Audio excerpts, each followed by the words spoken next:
1998இல் ஒரு சாதாரண car shuttle குழந்தைகள் விளையாடும் அந்த பிளாஸ்டிக் லெகோ பொம்மைகள் இருக்கிறது இல்லையா, அதைக் கொண்டு அடுக்கப்பட்ட ஒரு கம்ப்யூட்டர் சர்வர். இன்று உலகையே ஆளும் ஒரு $1 டிரில்லியன் தொழில்நுட்ப சாம்ராஜ்யத்தின் அடித்தளம் அதுதான் என்று சொன்னால் உங்களால் நம்ப முடிகிறதா? வழக்கமாக ஒரு பிரம்மாண்டமான நிறுவனத்தை தொடங்க வேண்டுமென்றால் பளபளப்பான கார்ப்பரேட் அலுவலகங்கள், பல நூறு கோடி முதலீடுகள் என்று தொடங்குவார்கள். ஆமா, அதுதான் வழக்கமான ஒரு கார்ப்பரேட் தொடக்கம். கரெக்ட். ஆனால் இந்த லெகோ சர்வர் கதை ஒரு மாபெரும் சாம்ராஜ்யம் எப்படி உருவாகும் என்று நமது கற்பனையையே சுக்குநூறாக உடைக்கிறது. இந்த ஆழமான அலசலுக்கு உங்களை வரவேற்கிறேன். அதாவது அந்த லெகோ பொம்மைகள் வெறும் ஒரு ஆரம்பகட்ட சிக்கன நடவடிக்கை மட்டுமல்ல, அது அவர்களின் ஒட்டுமொத்த அணுகுமுறைக்கான ஒரு குறியீடு என்றுதான் சொல்ல வேண்டும். ஆமா. தரம் தாழ்ந்தால் மிக எளிமையான பொருட்களைக் கொண்டு மிகச் சிக்கலான பிரம்மாண்டமான கட்டமைப்புகளை உருவாக்க முடியும் என்பதற்கான ஒரு சாட்சி அது. இன்று நம்மிடம் உள்ள ஆதாரங்களை வைத்து பார்க்கும்போது இந்த கதை உண்மையிலேயே இன்னும் பிரம்மாண்டமாக விரிகிறது. கண்டிப்பாக. இன்று நாம் அலசப்போகும் தகவல்கள் அப்படிப்பட்டவைதான். உங்களின் நேரத்தை மதித்து உங்களுக்காகவே பிரத்யேகமாக தொகுக்கப்பட்ட இந்த தகவல்களின் பின்னணியை நாம் விரிவாக அலசப்போகிறோம். இப்போ நம்மிடம் உள்ள ஆதாரங்களை பார்த்தீர்கள் என்றால் 1998இல் ஸ்டான்ஃபர்ட் பல்கலைக்கழகத்தில் வெளியிடப்பட்ட ஒரு வரலாற்று சிறப்புமிக்க ஆய்வு கட்டுரை இருக்கிறது. ஓ, அந்த பேஜ் ரேங்க் பேப்பர். அதேதான். அதோடு சில முக்கிய தொழில்நுட்ப வலைப்பதிவுகள், 2025ஆம் ஆண்டின் செயற்கை நுண்ணறிவு கணிப்புகள், குவாண்டம் கணினி பற்றிய பிரமிக்க வைக்கும் சில அறிக்கைகள் உள்ளன. எல்லாவற்றுக்கும் மேலாக இன்று, அதாவது ஏப்ரல் 30, 2026இல் வெளியாகியுள்ள பங்குச்சந்தை மற்றும் பெருநிறுவனங்களின் காலாண்டு வருவாய் அறிக்கைகளும் நம் கையில் இருக்கின்றன. இந்த வெவ்வேறு காலகட்டங்களைச் சேர்ந்த ஆதாரங்களை நாம் ஒன்றாக இணைத்து பார்க்கும்பொழுது வெறும் ஒரு நிறுவனத்தின் வரலாறு மட்டும் நமக்கு தெரியவில்லை. இணையம் எப்படி உருமாறியது, நாம் டேட்டாவை எப்படி பயன்படுத்துகிறோம், எதிர்காலம் எப்படி இருக்கப் போகிறது என்பதற்கான ஒரு முழுமையான வரைபடமே இதிலிருந்து நமக்கு கிடைக்கிறது. அந்த வரைபடத்தை புரிந்து கொள்வதுதான் நமது முக்கிய நோக்கம். லேகோ பொம்மைகளோடு தொடங்கிய கூகுள் நிறுவனம் இன்று 2026இல் AI மற்றும் குவாண்டம் கம்ப்யூட்டிங் உலகில் எப்படி அசைக்க முடியாத சக்தியாக உருவெடுத்துள்ளது என்பதை நாம் தேடப்போகிறோம். சரி, இதை புரிந்து கொள்ள நாம் நேராக 1996ஆம் ஆண்டு ஸ்டான்ஃபோர்ட் பல்கலைக்கழகத்திற்கு செல்ல வேண்டும். ஆமாம். லாரி பேஜ் மற்றும் சர்ஜி பிரின் ஆகிய 2 மாணவர்கள் ஒரு தேடுபொறியை உருவாக்குகிறார்கள். அதற்கு அவர்கள் வைத்த பெயர் பேக்ரப். ஆமாம், பேக்ரப் பேரே சற்று விசித்திரமாக இருக்கிறது இல்லையா? ரொம்பவே விசித்திரம்தான். ஆனால் அந்த பேருக்கு பின்னால் அந்த தேடுபொறியின் முழுமையான தொழில்நுட்ப ரகசியமே அடங்கியிருந்தது. அதாவது அவர்கள் வலைப்பக்கங்களின் இணைப்புகளை, ஆங்கிலத்தில் பேக்லிங்க்ஸ் என்று சொல்வோம், அதை வைத்து ஒரு பக்கத்தின் முக்கியத்துவத்தை கணக்கிட்டார்கள். ஓ, அதனாலதான் பேக்ரப் என்ற பெயரா? ஆமாம், ஒரு வலைப்பக்கத்தை மற்ற பக்கங்கள் எவ்வளவு தூரம் ரெஃபர் செய்கின்றன என்பதை தேடுவதால் தான் அதற்கு பேக்ரப் என்று பெயர் வைத்தார்கள். அதன் பிறகுதான் அந்த பெயரை மாற்றி கூகுள் என்று வைக்கிறார்கள். இது வெறும் வார்த்தை அல்ல, ஆக்சுவலா இது ஒரு கணித சொல். சரிதான். 1க்கு பக்கத்தில் 100 பூஜ்யங்கள் போட்டால் வரும் கூகுள் என்ற சொல்லிலிருந்துதான் இது உருவானது. உலகத்தில் உள்ள அத்தனை தகவல்களையும் ஒருங்கிணைக்க வேண்டும் என்ற அவர்களின் மாபெரும் லட்சியத்தை இந்த ஒரு வார்த்தை உணர்த்துகிறது. ஆமாம். சூசன் ஒச்சிக்கியின் கார் ஷெட்டை வாடகைக்கு எடுத்தது, சன் மைக்ரோசிஸ்டம்ஸ் நிறுவனரான ஆண்டி பெக்டோல்ஷைம் கொடுத்த 1 லட்சத்துக்கான முதலீடு, எல்லாவற்றையும் ஜாவா நிரல்மொழியில் எழுதியது என்று இதெல்லாம் ஒரு ஹாலிவுட் சினிமா போல இருக்கிறது. ஆமா, ஒரு கிளாசிக் ஸ்டார்ட் அப் கதை. கரெக்ட். ஆனா 1998இல் அவர்கள் வெளியிட்ட அந்த ஆய்வு கட்டுரையை படிக்கும்போதுதான் அவர்கள் எதிர்கொண்ட நிஜமான பிரச்சனையின் வீரியம் நமக்கு முழுமையாக புரிகிறது. அந்த 1998 ஆய்வு கட்டுரையை தேடுபொறி தொழில்நுட்பத்தின் பைபிள் என்றே சொல்லலாம். அப்போது இணையம் அசுரவேகத்தில் வளர்ந்து கொண்டிருந்தது. வேர்ல்டு வைட் வெப் வார்ம், அதாவது www போன்ற மற்ற தேடுபொறிகள் எல்லாம் அப்போது பயன்பாட்டில் இருந்தன. ஆனால் அவை மிக மோசமாக செயல்பட்டன. காரணம் என்னவென்றால் அவை வெறும் வார்த்தைகளை மட்டும் வைத்து தேடின. கீவேர்ட் மேட்சிங் என்று சொல்வார்களே, அதுதான். ஓ, அப்போ ஆப்பிள் என்று தேடினால் ஆப்பிள் நிறுவனம் பற்றிய தகவலுக்கு பதிலாக ஏதோ பழக்கடைகளின் இணையதளங்களை முதலில் கொண்டு காட்டும். ஆமாம், அதேதான். தரங்குறைந்த முடிவுகளே அதிகம் கிடைத்தன. ஆனால் கூகுள் தங்களது தொடக்க கட்டத்திலேயே 24 மில்லியன் பக்கங்களை இண்டெக்ஸ் செய்து தரமான தகவல்களை மட்டும் வடிகட்டி ஒரு புதிய புரட்சியை செய்தது. அந்த ஆய்வுக் கட்டுரையில் அவர்கள் ஒரு சுவாரஸ்யமான விஷயத்தையும் குறிப்பிட்டிருந்தார்கள். 1998இல் பர்னிங் மேன் திருவிழாவை குறிக்க அவர்கள் தங்களின் முதல் டூடுலை வெளியிட்டார்கள். ஆமாம், அந்த முதல் டூடில் கதை ரொம்ப சுவாரஸ்யமானது. அது எதற்காக தெரியுமா? நாங்கள் அனைவரும் ஊரில் இல்லை, திருவிழாவுக்கு சென்றுள்ளோம். ஒருவேளை சர்வர் கிராஷ் ஆனால் நாங்களே பொறுப்பு என்று வெளிப்படையாக வாடிக்கையாளர்களுக்கு அறிவிப்பதற்காக. இது அவர்களின் ஒரு மரபுசாரா கேஷுவலான அணுகுமுறையை காட்டுகிறது. ஆமாம், ஆனால் தொழில்நுட்ப ரீதியாக இதை புரிந்து கொள்ள முயல்வோம். அவர்களின் இந்த பேஜ் ரேங்க் என்பது அடிப்படையில் ஒரு டிஜிட்டல் புகழ் போட்டி போல செயல்படுகிறது இல்லையா? அதாவது பாப்புலாரிட்டி கான்டெஸ்ட் மாதிரி. ஆமாம். ஒரு சாதாரண இணையதளம் என்னை பரிந்துரைப்பதற்கும் யாகூ போன்ற ஒரு பெரிய தளம் என்னை பரிந்துரைப்பதற்கும் வித்தியாசத்தை இந்த அல்கோரிதம் கண்டுபிடித்து விடுகிறது.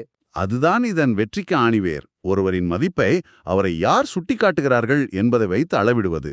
அந்த ஆய்வுக் கட்டுரையில் இதை ரேண்டம் சர்ஃபர் என்ற அருமையான கருத்தாக்கத்தின் மூலம் விளக்குகிறார்கள். ரேண்டம் சர்ஃபர் கொஞ்சம் விளக்கமாக சொல்ல முடியுமா? கண்டிப்பாக.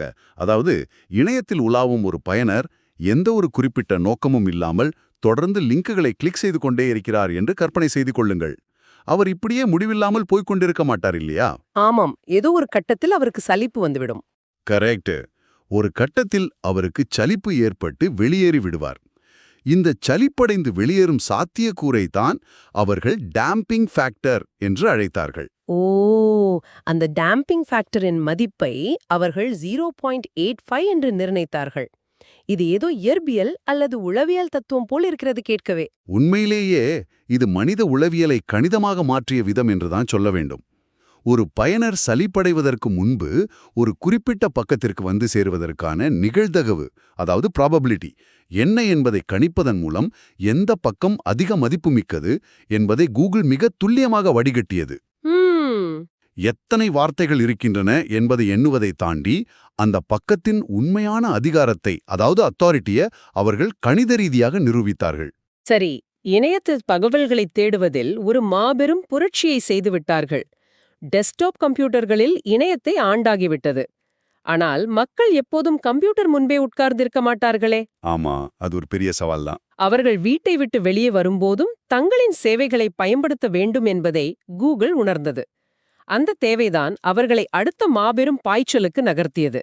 2005இல் ஆண்ட்ராய்டு என்ற ஒரு சிறிய நிறுவனத்தை கூகுள் வாங்குகிறது. எவ்வளவு தொகைக்கு தெரியுமா? வெறும் $50 மில்லியன். இன்று கூகுள் ஒரு நாளில் சம்பாதிக்கும் பணத்தை விட இது மிகச்சிறிய தொகை. ஆமாம். ஆனால் ஆண்ட்ராய்டின் தொடக்க கதையில் உள்ள மிகப்பெரிய முரண் என்னவென்றால் 2003இல் ஆண்டி ரூபினால் இந்த ஆண்ட்ராய்டு தொடங்கப்பட்ட போது அது ஸ்மார்ட் போன்களுக்கானதா அல்ல. அப்படியா? ஆமாம், அது டிஜிட்டல் கேமராக்களுக்காக உருவாக்கப்பட்ட ஒரு இயங்குதளம். என்னது? கேமராக்களுக்கான இயங்குதளத்தை வைத்துக்கொண்டு மொபைல் உலகை ஆளலாம் என்று அவர்கள் எப்படி நினைத்தார்கள்? ஆச்சரியமாக இருக்கிறது. 2008இல் முதல் ஆண்ட்ராய்டு போன் HTC ட்ரீம் அறிமுகமாகிறது. 2012இல் அது ஆப்பிளின் iOS இயங்குதளத்தையே முந்திவிடுகிறது. இன்று நீங்கள் உங்களை சுற்றி பார்த்தால் 3 பில்லியனுக்கும் அதிகமான சாதனங்களில் ஆண்ட்ராய்டு இயங்குகிறது. ஆனால் இங்கே எனக்கு ஒரு பெரிய முரண்பாடு தோன்றுகிறது. என்னது அது? கூகுளிடம் உலகின் தலைசிறந்த பொறியாளர்கள் இருந்தார்கள். ஆப்பிள், மைக்ரோசாஃப்ட் எல்லாம் சொந்தமாக இயங்குதளத்தை உருவாக்கும்போது கூகுள் ஏன் 50 மில்லியன் கொடுத்து ஒரு கேமரா சாஃப்ட்வேரை வாங்க வேண்டும்? தாங்களாகவே புதிதாக ஒன்றை உருவாக்கியிருக்கலாமே. அப்படி தாங்களாகவே புதிதாக ஒன்றை உருவாக்க நினைத்திருந்தால் இன்று கூகுள் இந்த இடத்தில் இருந்திருக்கவே மாட்டார்கள். அது ஒரு மிகச்சிறந்த வியாபார வியூகம், ஸ்ட்ராட்டஜிக் மாஸ்டர் ஸ்ட்ரோக் என்று சொல்லலாம். ஓ, எப்படி சொல்கிறீர்கள்? 2005இல் ஆப்பிளும் மைக்ரோசாஃப்டும் மொபைல் சந்தையில் அசுர வேகத்தில் ஏகபோகமாக ஆதிக்கம் செலுத்த தொடங்கியிருந்தன. கூகுள் புதிதாக ஒன்றை உருவாக்கி அதை சோதனை செய்து டெவலப்பர்களை ஈர்த்து சந்தைக்கு கொண்டு வருவதற்குள் அந்த இடத்தை ஆப்பிள் முழுமையாக பிடித்திருக்கும். நேரம் ஒரு பெரிய காரணியாக இருந்திருக்கிறது. ஆமாம், ஆண்ட்ராய்டை வாங்கியதன் மூலம் அவர்களுக்கு வலுவான ஒரு அடித்தளம் உடனடியாக கிடைத்தது. அதைவிட மிகப்பெரிய மாஸ்டர் பிளான் என்னவென்றால் அந்த இயங்குதளத்தை அவர்கள் ஓபன் சோர்ஸாக மாற்றியதுதான். ஆக கோடிக்கணக்கான டாலர்கள் மதிப்புள்ள ஒரு மென்பொருளை சாம்சங், HTC போன்ற மொபைல் தயாரிப்பாளர்களுக்கு இலவசமாக கொடுத்து விட்டார்களா? ஆமா. இதன் உண்மையான நோக்கம் தங்களின் பிற சேவைகளை மக்கள் கைகளில் திணிப்பதுதான் என்று புரிகிறது. இப்போது உங்கள் கையில் இருக்கும் ஆண்ட்ராய்டு போனை நினைத்து பாருங்கள். நீங்கள் போனை வாங்கும்போதே அதில் Google search, Gmail, Google Maps எல்லாம் முன்கூட்டியே இன்ஸ்டால் செய்யப்பட்டிருக்கிறது அல்லவா? அது தற்செயலாக நடந்தது அல்ல. கரெக்ட். அதற்காகத்தான் இந்த இலவச நாடகமே. போன் தயாரிப்பாளர்களுக்கு ஒரு தரமான இயங்குதளம் இலவசமாக கிடைத்தது. கூகுளுக்கு பல கோடி மக்களின் நேரவை சந்தை கிடைத்தது.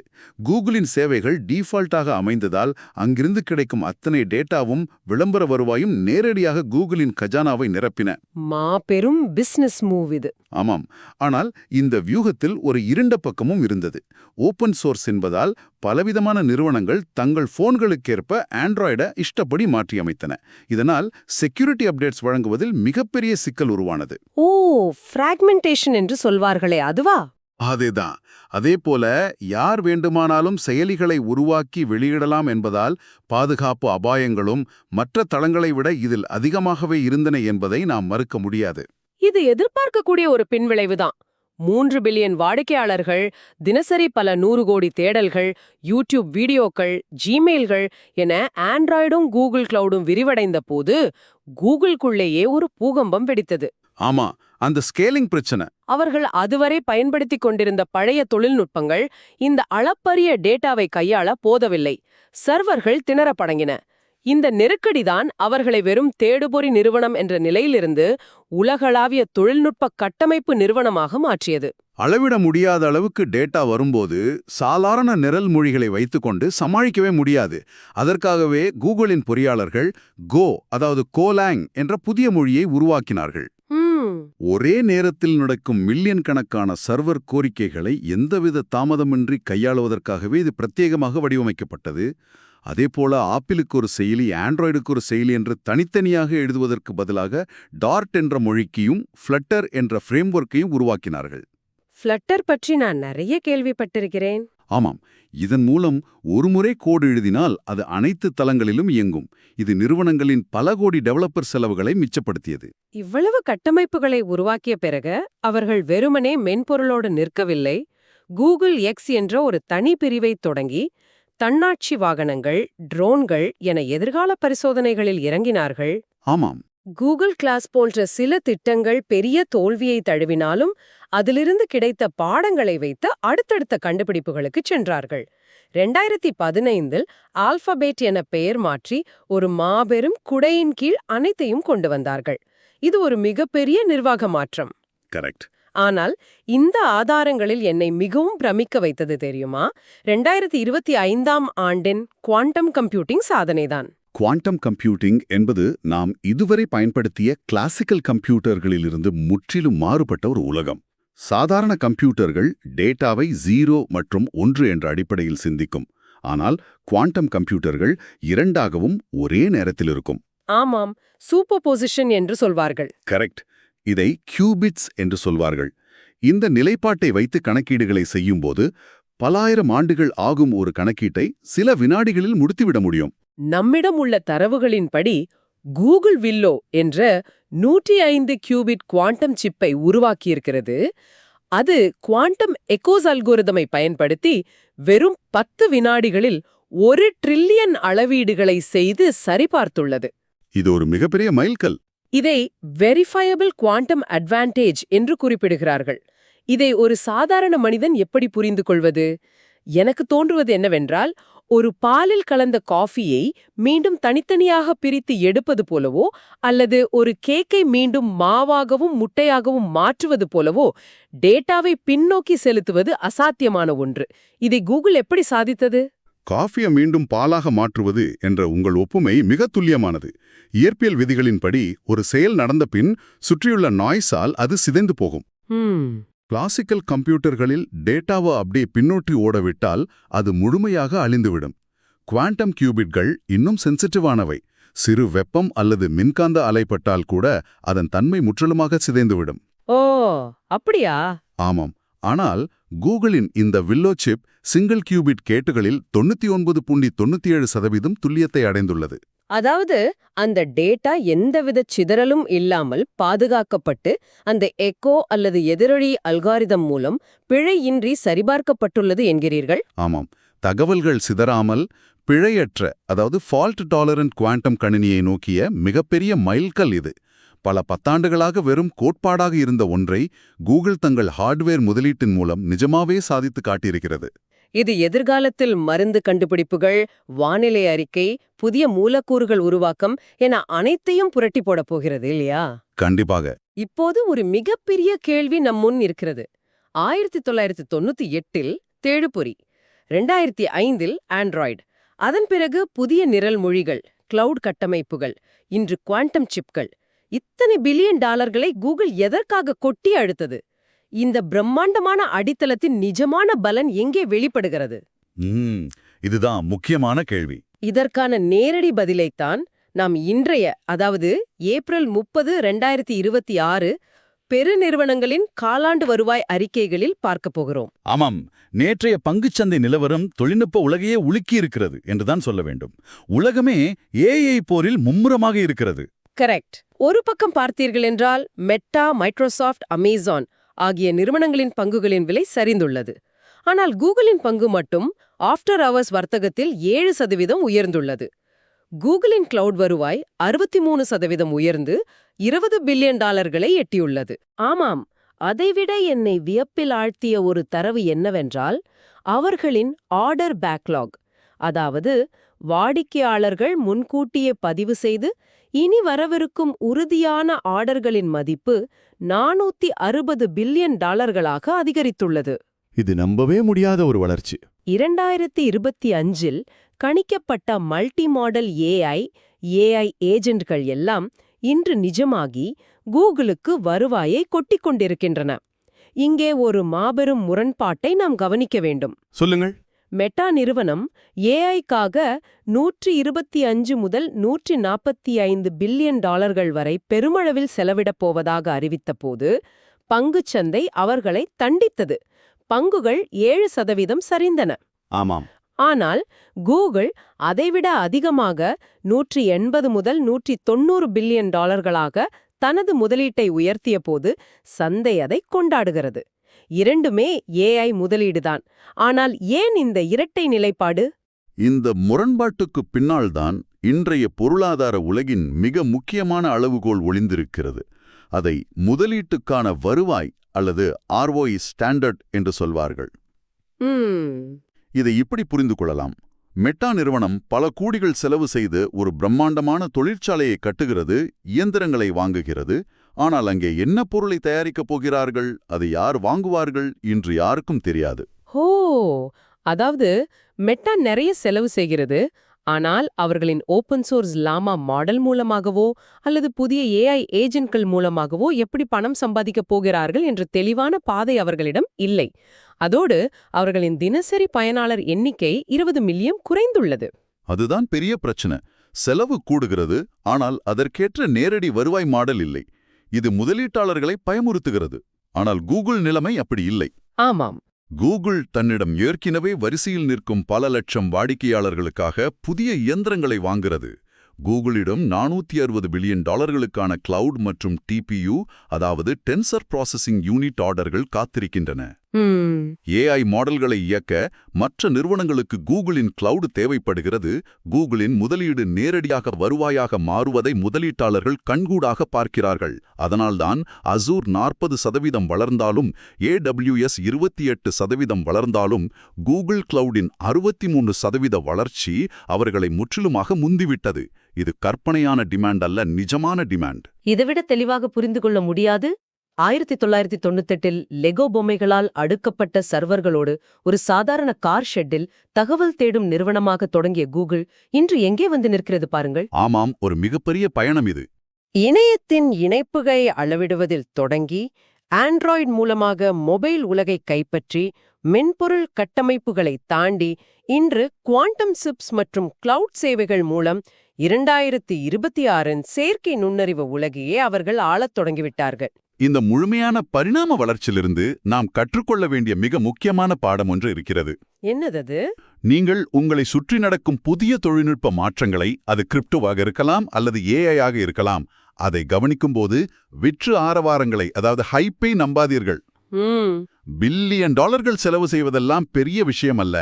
கூகுளின் அந்த 460 பில்லியன் டாலர் பேக்லாக் போல அந்த தொழில்நுட்பத்திற்கு பின்னால் உண்மையான டிமாண்ட் இருக்கிறதா, அது மக்களின் அல்லது நிறுவனங்களின் நிஜமான பிரச்சனையை தீர்க்கிறதா என்று உங்களை நீங்களே கேட்டுக்கொள்ளுங்கள். அதுதான் ஒரு தொழில்நுட்பத்தின் உண்மையான வெற்றியையும் ஆயுளையும் தீர்மானிக்கும்.